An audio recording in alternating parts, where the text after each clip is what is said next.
salah satu kekuatan besar Islam dan kaum muslimin al-ilm, ilmu syar'iyyah.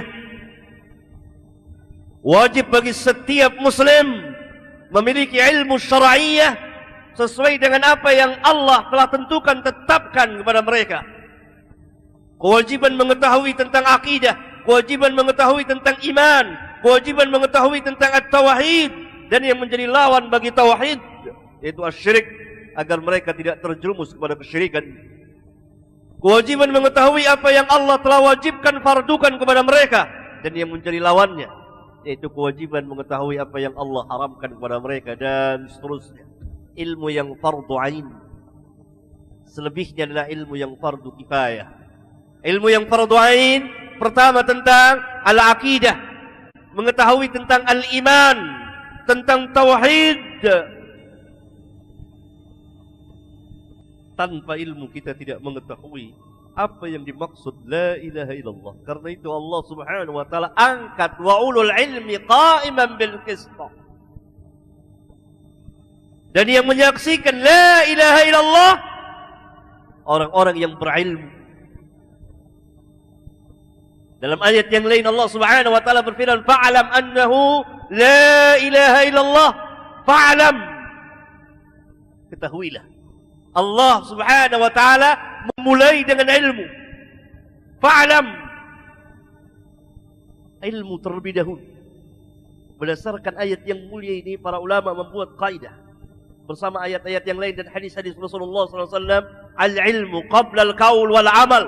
Ilmu terlebih dahulu sebelum berbicara, sebelum berbuat.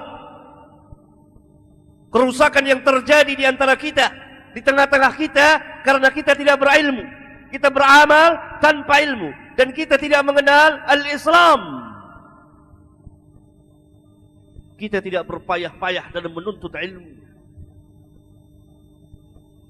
Ilmu tidak tersebar di kalangan kita, pada diri, keluarga dan masyarakat, kecuali sedikit daripada yang paling sedikit.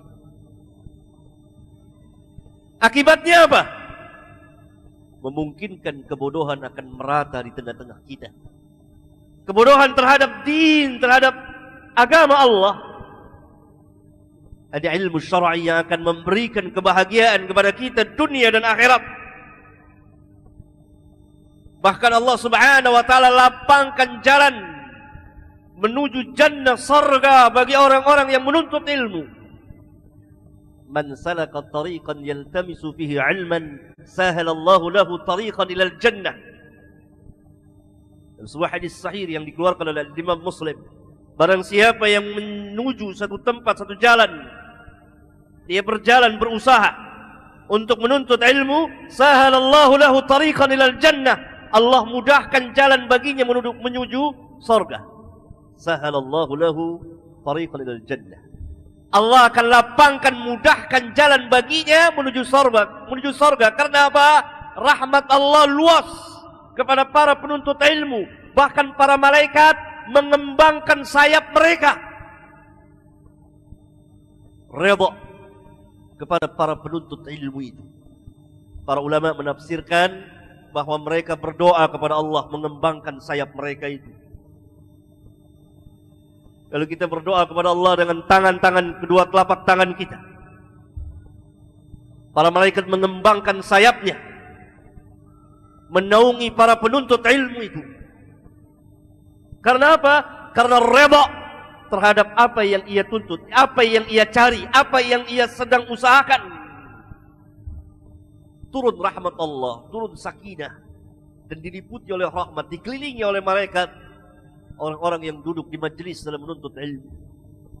Sebagaimana Rasulullah SAW pernah bersabda dalam sebuah hadis sahih yang dikeluarkan oleh Imam Muslim, majtama'a qaumun fi baitin min buyutillah yatluna kitab Allah wa yatadarasunahu bainahum illa nazalat alaihimus sakinah wa ghashiyatuhumur rahmah wa haffathumul malaikah wa dzakarahumullahu fi man 'indah. Tidak berkumpul satu kaum di satu rumah dari rumah-rumah Allah, itu masjid, melainkan turun kepada mereka as-sakinah, ketentraman, ketenangan, zahiran wa batinan, lahir dan batin. Di mana pada zaman kita hidup sekarang ini, manusia selalu mencari ketenangan dan ketentraman batin, walaupun hanya sedetik. Dan mereka ingin mengorbankan hartanya berapa saja untuk memperoleh as-sakinah. Sakinah akan turun, ketentraman akan turun. Di antaranya ketika kita berkumpul di majelis ilmu, apalagi di rumah Allah, di masjid. Wa ghasyiyatuhumur rahmah, dan mereka diliputi oleh rahmat. Wa haffathumul malaikah, dan mereka dikelilingi oleh para malaikat.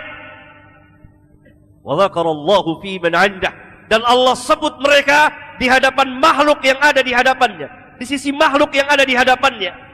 Allah banggakan mereka, Allah sebut nama mereka. Cukuplah hadis yang mulia ini menjelaskan tentang kebesaran ilmu, ahli ilmu, dan para pelajar.